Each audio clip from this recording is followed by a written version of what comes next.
Hello மக்களே, இன்னைக்கு என்ன வீடியோ பார்த்தீங்கன்னா, ஜென்ரலாக பெங்களூர்னாலே வந்து பிளேசஸ், அப்புறம் வெதர், ஃபுட்டு இதெல்லாம் ஃபேமஸ். ஆனால் இன்னொரு ஃபேமஸ் இருக்குது, அதான் பார்க். ஸோ இங்கே இருக்க பார்க் எல்லாமே வந்து பார்க்குறதுக்கும் சரி, குழந்தைங்க விளையாடுறதுக்கும் சரி, செம்ம சூப்பராக அவங்க பில்ட் பண்ணியிருப்பாங்க.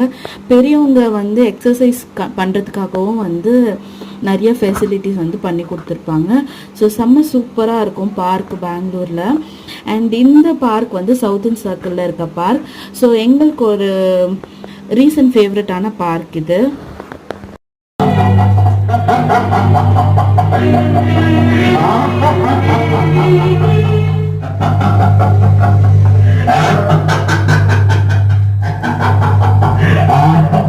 அவ்வளோதாங்க, விளையாடியெல்லாம் முடிச்சுட்டு அப்படியே ஸ்நாக்ஸ் எல்லாம் சாப்பிட்டுட்டு வீட்டுக்கு கிளம்பிட்டோம். அண்ட் இந்த மாதிரி பார்க்ஸ்லாம் போக யாருக்கெல்லாம் பிடிக்கும்னு சொல்லி கமெண்ட் பாக்ஸில் கமெண்ட் பண்ணுங்கள். பாய்.